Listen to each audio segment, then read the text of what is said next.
Hey, stick around. I'm going to teach you how to build a pro skimboard just like this in your own backyard.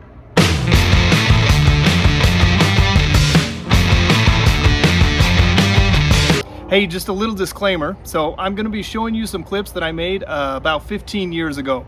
Now, so some of the prices that I show you for wood and other things are going to be a little bit off. I only wish wood was that cheap these days. But the rest of the information is by far going to be the best information you're going to find out there on the internet today. The most comprehensive on how to build a skimboard like this. And so it's going to be a great watch for you. And another cool thing is that this very board is the board that I built 15 years ago. I'm still riding it today. This and its chubby brother that I made around the same time are my go-to boards. I love them, I'm still riding them, and that's what I want to do for you. I want to help you build a board that you're going to be riding for 15 or more years, and it's going to last, and it's going to be your go-to board, your favorite board, and maybe even pass down to your kids.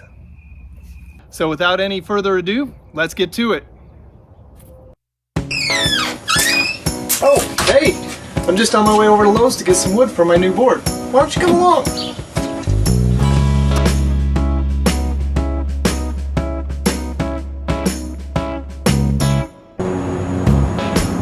Alright, well here we are at Lowe's. I'm going to head in and get my wood, but before we do I'm just going to give you a few tips. To make your skimboard you're going to need a 2-foot by 4-foot section. Now most home improvement stores will sell you just that size, but I found that if you get a 4-foot by 8-foot section, the wood's just a little bit better quality, and it actually turns out that it's cheaper per board that way. So I'm going to buy a 4-foot by 8-foot section. Most home improvement stores will actually cut the wood for free, and so I'm going to have them make a couple of cuts for me so that I can get 4 2 by 4 foot sections out of that piece. Make sure that when you have them cut the wood, that you have them do one cut the length of the board and then one cut the width of the board. That way the grain is going the long way on each of the sections. Now we're going to use 1/2 inch plywood. When you go into the store, it might not actually be labeled 1/2 inch. Sometimes if it's been sanded, then it may be 15-30 seconds, which is close to 1/2 inch. 16-30 seconds is 1/2 inch. So just look for the piece that is closest to 1/2 inch. Now the two main home improvement stores that we have in the area, Home Depot and Lowe's, I found that I like the wood at Lowe's a little bit better, but in each area of the country or the world, you're going to find different wood at different places, and so just be careful and look closely at the wood and try to find the best piece. Alright, well that's it. I'm going to head into the store and we'll see you a bit later.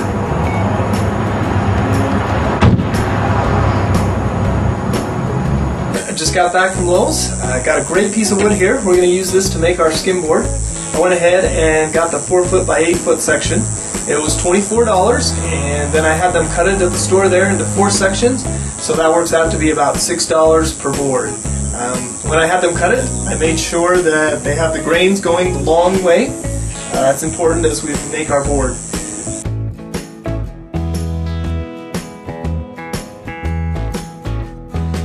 Now all we have to do is get a pattern and get it traced out and get this baby cut out. To make the pattern, I'm going to go ahead and use this roll of paper. I picked this up at Walmart for about $2.50. I can make about 6 patterns out of that, so that works out to be a little more than 40 cents per pattern. And I'm just going to unroll it, cut off a little bit, and I'll show you how to make the pattern. Okay, I've cut out a piece of paper and we're going to go ahead and use that to make our pattern for our skimboard. Now, a couple of things that you need to consider when making your skimboard. Obviously, the shape that you would like it to be. If you want your board to be directional, meaning it has a true front and then a back, then you're going to fold your paper in half and just draw half the skimboard. Well, that way when you cut it out, it'll be symmetrical on the left side and the right side. If you want your board to be symmetrical front to back as well as side to side so that it doesn't have a true direction, then you're going to fold your paper into 4ths, and then when you draw a 4th of the board and cut it out, as you unfold it, it will be symmetrical left to right and front to back.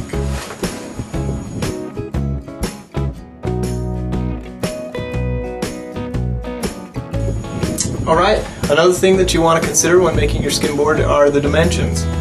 Most flatland skimboards are somewhere between 40 and 45 inches long and somewhere between 19 and 22 inches wide. The board that I'm going to make today, I plan on making about 42 inches long and about 19 and a half inches wide. The board I make is going to be bidirectional, and it won't have a true front. It's going to be symmetrical from front to back. So when I make my pattern, I'm going to fold the paper into fourths and just draw a fourth of the board. That means that I'm going to have a width of about 9 3/4 inches, and I'll have a length of about 21 inches on my pattern. As I unfold that, after I cut it out, then I will have my full dimensions on my board.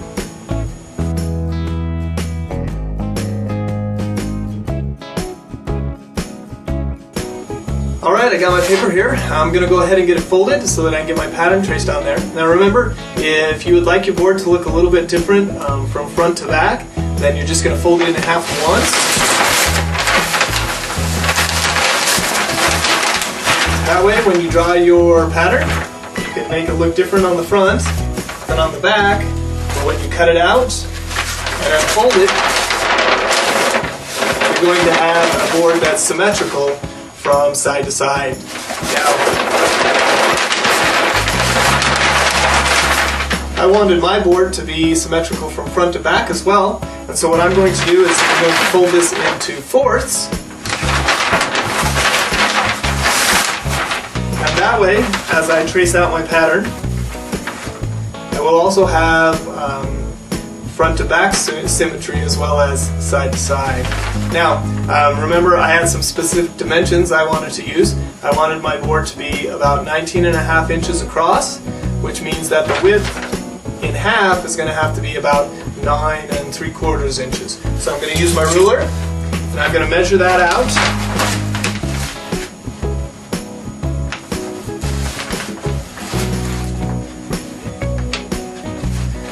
So there's 9 3/4 at my widest point in the center of the board, and then I also wanted it to be about 42 inches long, which means in half that's 21 inches. So I'm going to measure 21 inches.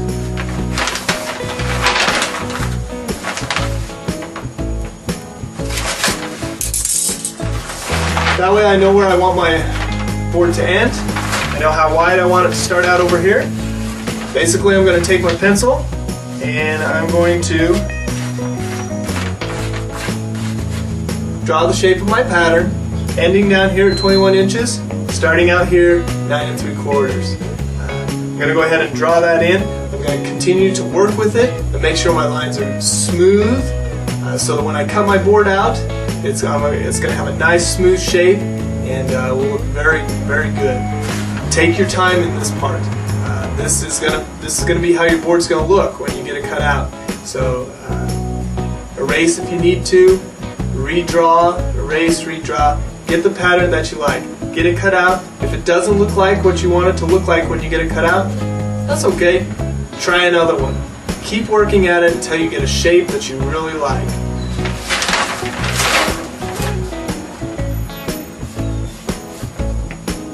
Alright, I got my pattern drawn and got it cut out, so I'm going to unfold it, and that is going to be the true shape of my skimboard right there.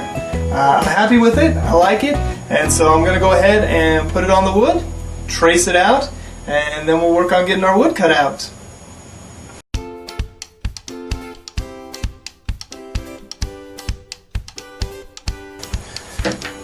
Alright, I've gone ahead and put my pattern on the board, taped it down in a couple of places so that it doesn't slide around, and I'm just going to trace out the pattern and then we'll get it cut out.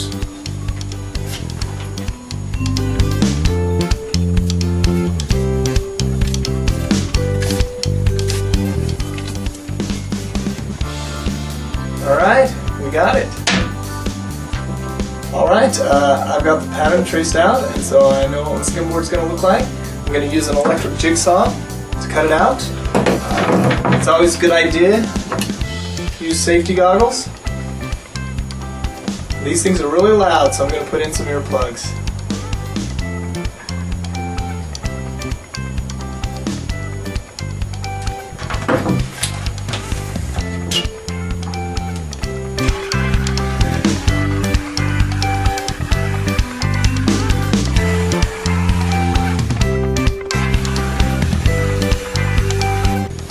Alright, just a couple of tips when you're using the jigsaw to cut out your board.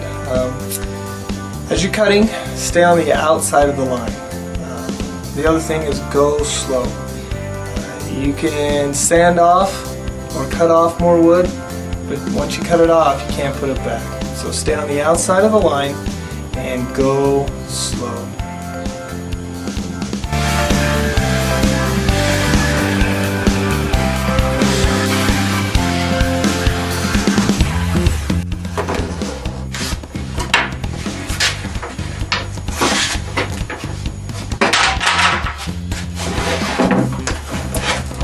Alright, well, there we go.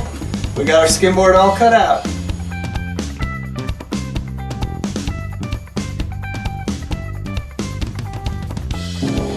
Okay, we've got our board cut out now. At this point, we're not going to do very much sanding at all. We're just going to take our sanding block and lightly go over the top, the rails, and the back. As we do this, make sure that the sanding block is flat. We don't want to take off any of the corners just yet. We want to leave those nice and sharp. That way when we apply the laminate, it will adhere better to the edges. After we get the laminate on, at that point, then we can work on shaping it a little bit more, rounding off the edges, making it nice and smooth. Again, flat on the board, we're going to do the top, flat on the rail, the back. Keep that nice sharp corner. We'll see you when you get done.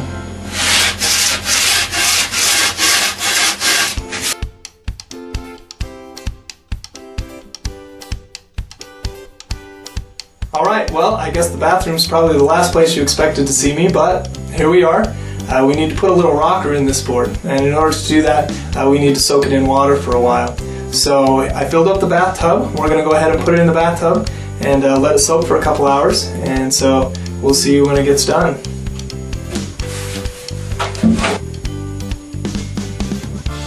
Alright, a couple of tips for soaking your board. Once you get your board in the water, if you want to put something heavy on it to push it down so that both sides are under the water, that would be great. If not, then check on your board from time to time, flip it over so that both sides get completely saturated. Alright, well, I've got the board out of the water. It was soaking for most of the day, so let's talk a little bit about rocker. Remember, rocker is the amount of curve that's in the board, and it's kind of a personal preference. Some people like a lot of rocker, some people don't like very much. So that's up to you about how much you want to put in it. I'm going to show you a couple of ways to put rocker in your board. Both of them start with soaking the board. After we've soaked the board, we want to let the board dry out in the shape that we want. So there's a couple of ways that we can do that. I'm going to discuss two. The first way, and the easiest way, is just to put two pieces of wood on the ends of the board and then a weight on the middle to bend it down, and then we'll just let it dry out in that shape. With this method, you can just keep adding weight into the center until you get the amount of curve that you would like.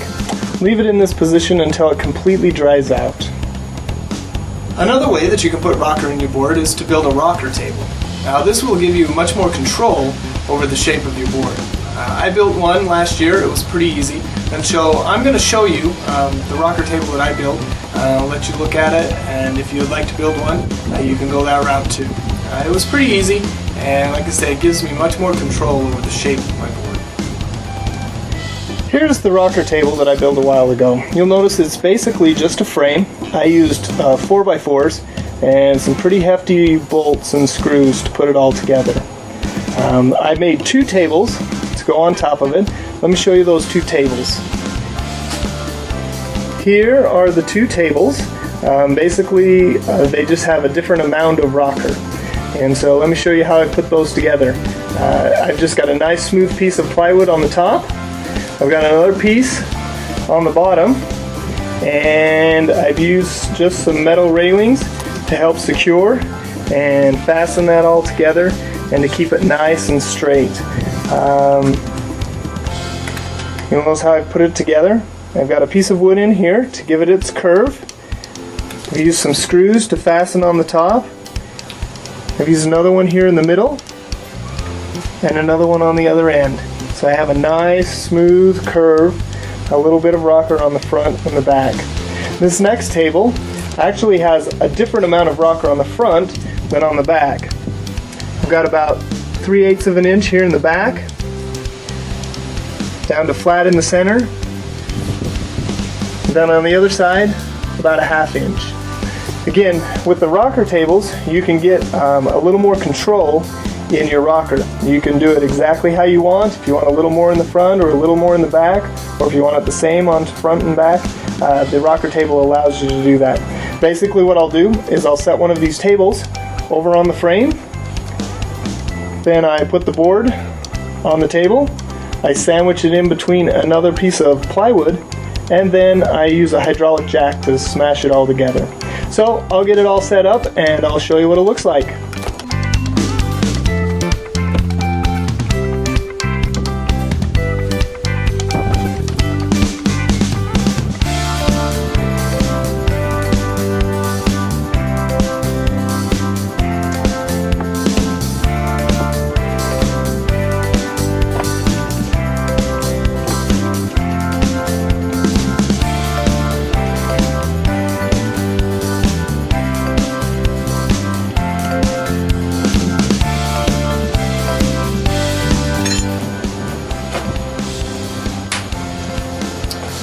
Alright, well, I've got it all put in my rocker setup, so I'm going to leave it in there for a couple of days until it dries out, and we should have a nice, smooth, front to back rocker in our board.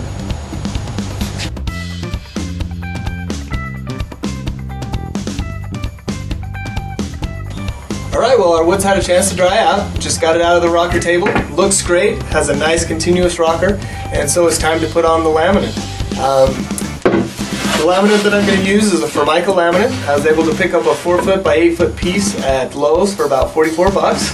I used a laminate cutter to cut it into 4 2-foot by 4-foot sections, and so that works out to be about $11 per board. We're going to apply the laminate using some contact cement, and then we're just going to brush it on with a foam brush. I was able to pick up this contact cement at Lowe's for about 12 bucks. You should be able to get 3 boards out of this at least, and so that's about $4 a board. The way that the contact cement works is you just brush it on both pieces, so on the laminate and on the board, and then you stick them together. Now you want to be careful with the contact cement. It's just what it says it is. As soon as the laminate comes in contact with the board, it's going to stick. So there's no repositioning the laminate. So what I usually like to do is I'll put a couple of dowel sticks on top of the wood and then put the laminate on that. That way I can move it and turn it and position it just right. And then what I'll do is I'll start and I'll work my way from the center using a J roller to apply a little pressure, and I'll work my way from the center towards one edge and then towards the other edge, making sure that the laminate is stuck down and I don't have any air pockets. So it's not too bad. Make sure that you read the directions on your contact cement. Different brands may be slightly different, but if you read the directions, it should explain exactly how to do it. I'll go ahead and let you watch me. I'm going to put on the bottom.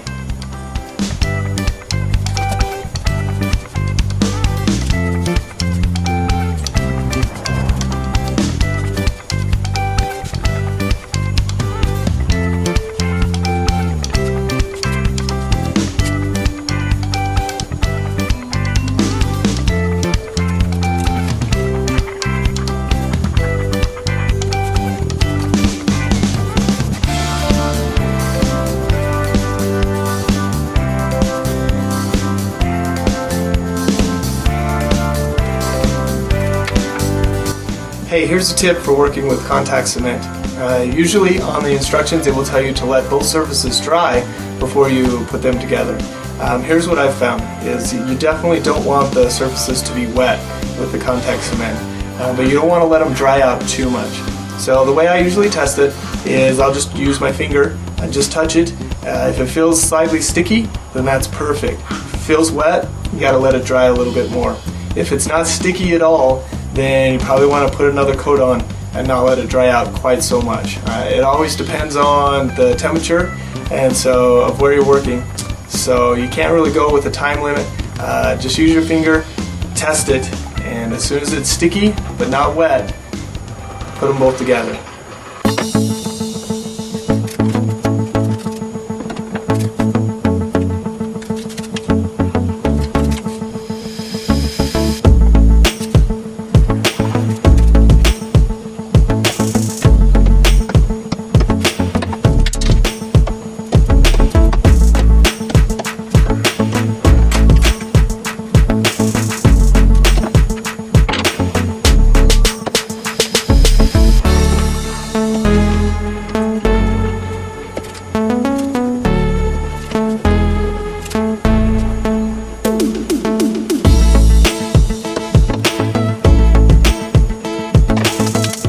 Alright, well, we've got our laminate bottom on.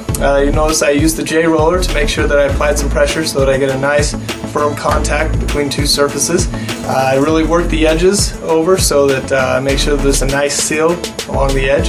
The instructions on the can say to let it cure for about 72 hours, and so we'll see you back here in about 3 days. Alright, well, we've had a chance to let the contact cement cure, and so we're ready to cut off the excess laminate. I'm going to use a rotary saw to do that. The rotary saw works well because it doesn't cause the laminate to chip. As you go around, make sure you go slow. Stay on the edge of the board. Be really careful. You don't want to cut into the board. If you leave a little extra, that's okay. It's a lot easier to sand something off than to try to glue the wood back on. That just doesn't work. So go slow and get this cut out.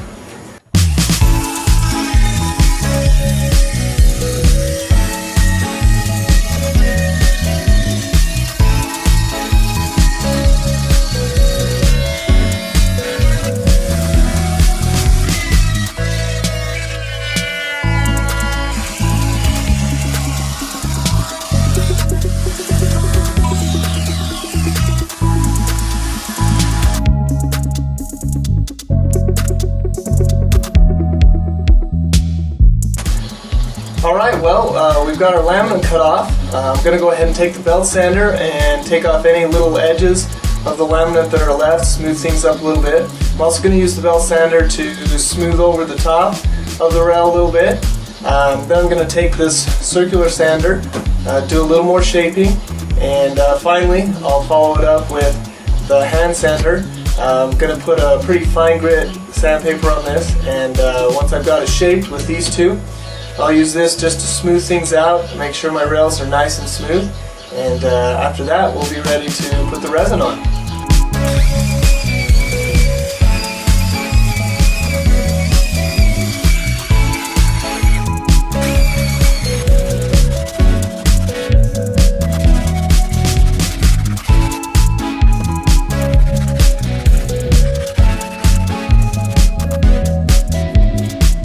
Alright, another thing that you want to watch for as you're sanding your board, look for any gaps along the rails, any holes where water might get in. We got to be really careful with those. Depending on your wood, you may have some or you might not. I was lucky, I got a really good piece of wood, and so I don't have any holes in the rails. But here's an example of a board that I was working on, and you'll notice that there are several places along the wood where you can see that we have some gaps in there. And so what we're going to want to do is we're going to want to fill those to make sure that we don't get any water in that. Water is the worst thing for your board. If it gets inside your board, it's going to make your board warp, and it's not going to be any good. So what you can do is just take a little wood filler, fill up those holes, sand them smooth, and then when we put the resin on, it's going to be nice and watertight. And again, that's one of the big things is you got to keep water out of your board. Alright, well, we've come to the point where you've got a decision to make. Do you want to go with the full traction pad, or do you want to go with a custom paint job? I'm going to go with the full traction pad. I love it on my boards. I would definitely recommend it. It's a little bit more money, but totally worth it. If you do want to go with the custom paint job, now would be the time to put it on. Because the traction pad doesn't cover the rails, there'll be a little bit about that showing. If you want to leave it wood, that's fine. Looks really nice once the resin's on.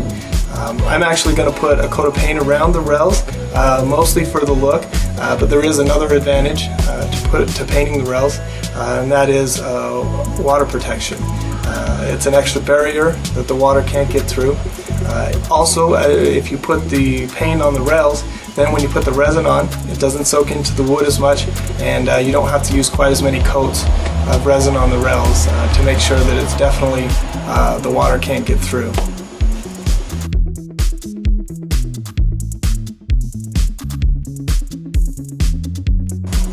Alright, well, I finished putting the paint on the rails. It's time to put on the resin. There are a lot of resins out there that you can use. I'm going to be using a 2-part epoxy resin called Envirotex Light. The reason that I'm going to use this resin is that it's super easy to work with, puts on a beautiful finish, and it's readily available around town. In fact, you can pick it up at the 2 major craft stores here. Check your local craft stores. One of the local craft stores in the area offers a 40% off coupon every week, and so I used that, and I was able to get my resin for a little under 50 cents per ounce, and we're going to be using 6 ounces for this board, and so that works out to be a little less than $3 per board. Whatever resin you end up using, make sure that you read the directions. For the Envirotex, what we do is we mix half hardener and half resin. We're going to be using 6 ounces for this board, so that means 3 ounces of hardener and 3 ounces of resin. I'm going to be mixing it up in this paper cup here. On this particular cup, you'll notice that there are already marks for the different ounces, so that comes in really handy. If you can't find something like this with that's pre-marked, then you can make your own. Just go into the kitchen, grab whatever you use to measure out liquids, and put 3 ounces of water in it. Pour it in just a regular paper cup. Take a marker and put a mark where the top of the water is. Then fill it up with 3 more ounces of water. Pour that into the cup. Mark that. That way you'll have a mark at the 3 ounce mark and also one at the 6 ounce. That way you've got a cup that's marked. Put your hardener in, put your resin in, and then we mix it up. When you're mixing your resin, you always want to make sure that you mix it thoroughly. In fact, mix it until you feel like you've thoroughly mixed it, and then mix it for another minute or 2. It's just so important that you mix that thoroughly. It'll make your hardener cure better if it's thoroughly mixed. I'm going to be spreading the hardener around with just a plastic spreader like this, and I'll spread it around, and then I'll use a foam brush just to smooth it out, make sure I get all the places that are a little harder to get with the spreader, particularly the rails. You want to pay close attention to the rails. It's very important that you get the resin to completely cover the rails. In fact, we're probably going to put a couple of layers of resin on those rails. Right, well, let's get to it.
Alright, well, we got our resin on. I'm going to let that harden overnight, and we'll see you tomorrow. Alright, well, the resin's dry, but before we put the traction pad on, I'm actually going to mix up a little more resin and put another coat on the rails. The reason I'm going to do this is a lot of times on the rails, the resin goes on a little bit thin. That's because they are sloped downward, and so the resin can't just collect there. It just runs off, and so usually the coat that goes on the rails is pretty thin. So I'm going to put another coat on. It's really important to make sure that you get that completely covered. Water is going to get into your board if you don't. It's going to cause the rocker to get unshaped, as well as cause damage to your board if the water gets in it. So again, it's worth the extra time and effort to go ahead and put that other coat on the rails and make sure that it's completely protected from the water.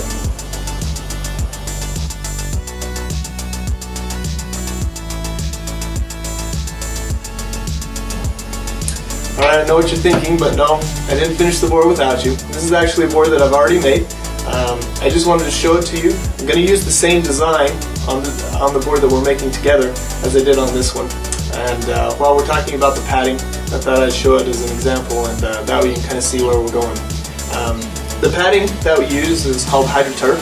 You can get it from a company on the internet. Their website is www.hydroturf.com. They have lots of different colors. They have a couple of different styles that you can get. I went ahead and got the cut diamond. I ordered a 40-inch by 62-inch piece, and that cost me about $60. There are two ways that you can get it. You can get it with an adhesive already on it. The green that I got already had the adhesive.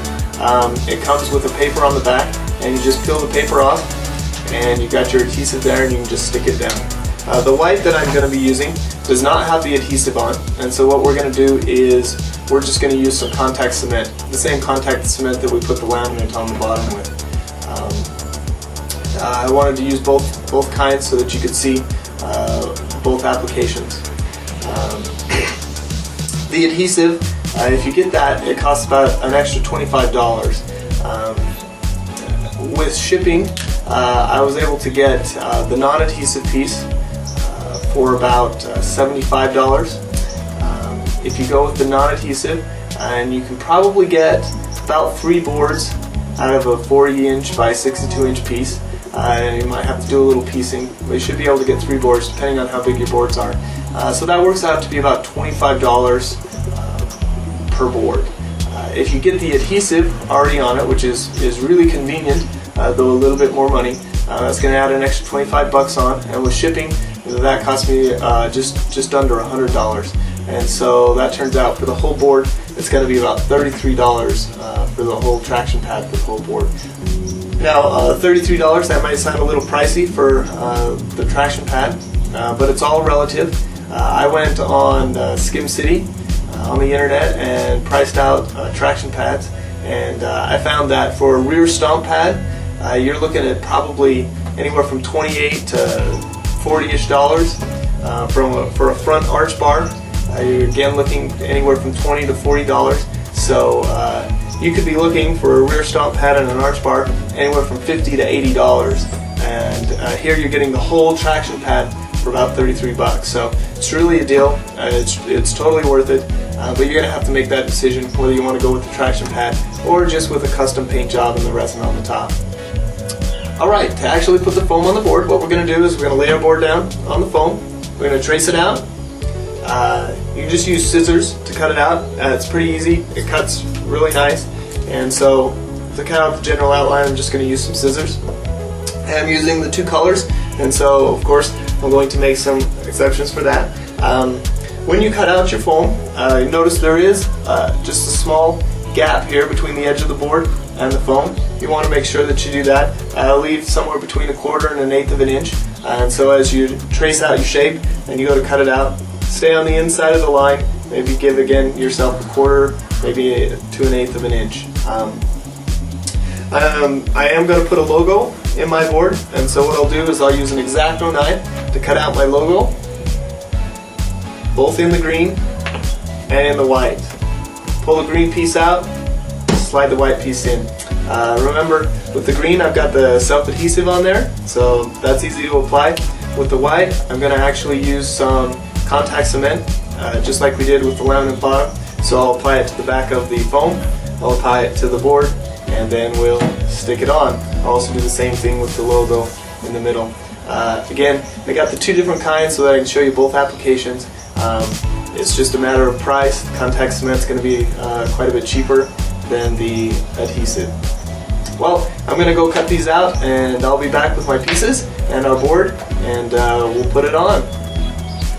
Alright, well, got all my pieces cut out, so I'm going to go ahead and get them on the board. First I'm going to put on the green piece. Remember, it has the self-adhesive on the back, so I'm going to get it positioned just right, and then I'm going to peel off just a little bit of the paper and stick it down, and then I'll lift it up and continue to pull the paper off as I lay it down on the board. So first I'll get this green piece on, and then we'll work on getting some contact cement on the back of these, getting them on the ends, contact cement, get in the logo.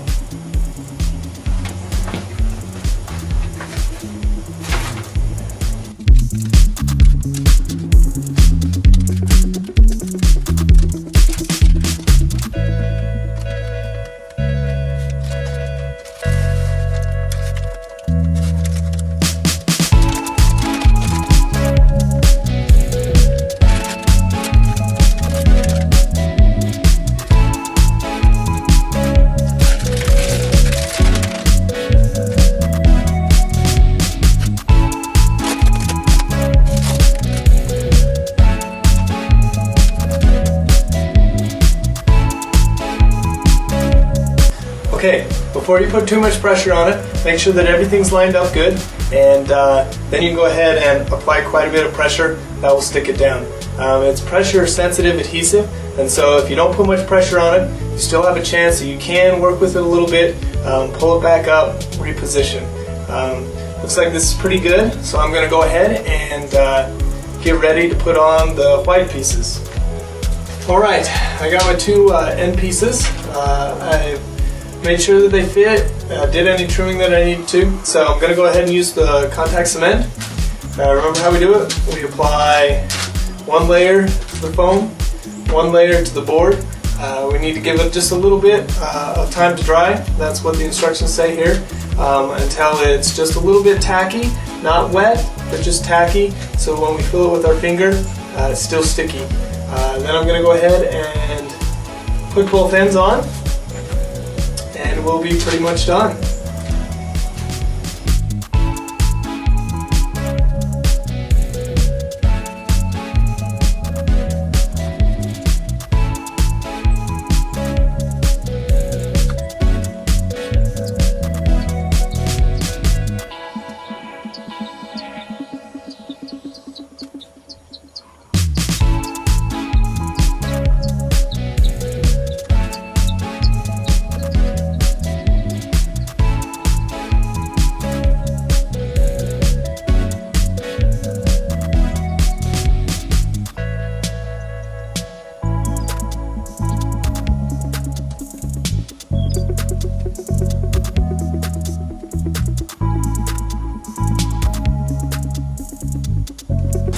Alright, I'm going to go ahead and give that just another minute or two to dry like the instructions on the can says, and then we'll go ahead and apply the end pieces. Alright, well, the contact cement is ready to go, so I'm going to go ahead and apply this first piece on this side. I'm going to make sure that I line things up. Remember the contact cement, once you stick it on there, it's pretty hard to get off again, so make sure you line it up really nice and put it on.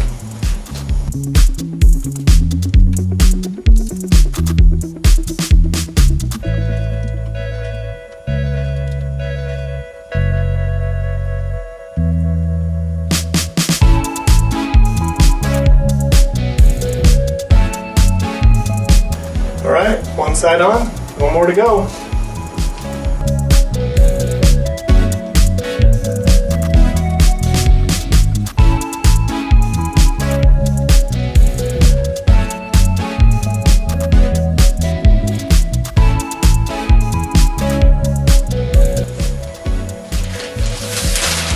Alright, got our end pieces on. Next comes the logo, and then we'll have this baby done. Alright, I made any adjustments that I needed to make with my logo, trimmed it up a bit. It fits pretty good, a little bit tight, but that's okay. I'd rather have it fit tight than for there to be gaps. So I'm going to pull that out, and we'll go ahead and put the contact cement on both sides, and we'll get it in there.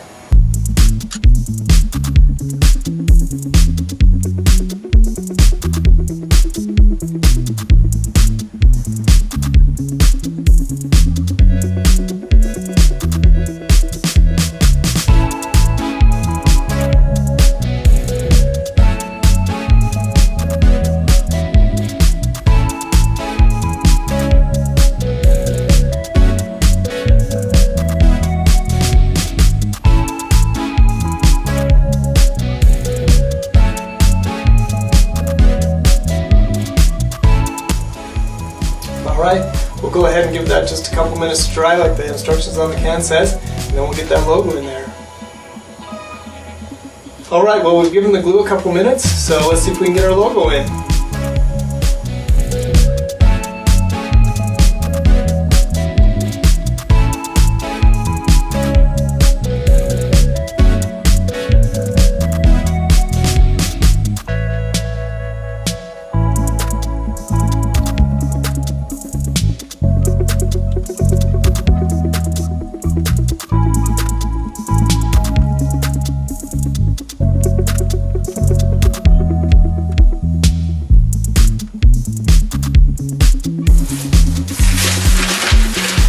All right, well, we have just built one really nice skimboard.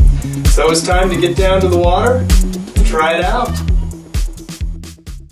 Hey, I hope that was helpful. There was loads of information in there, I know, but I wanted it to be the most comprehensive, best information out there on how to build your own skimboard. So now it's up to you to just get out there and build. I got a couple things I need you to do. Number one, I need you to hit that subscribe button so that you can continue to support me. Second, I want you, after you build your board, I want you to send some pictures, links to videos, whatever. Let's show off the boards that you're building. So down in the description, you'll find an email link that you can send pictures, links, videos, all sorts of things, and we'll show off some of your boards too. All right, time to get to work.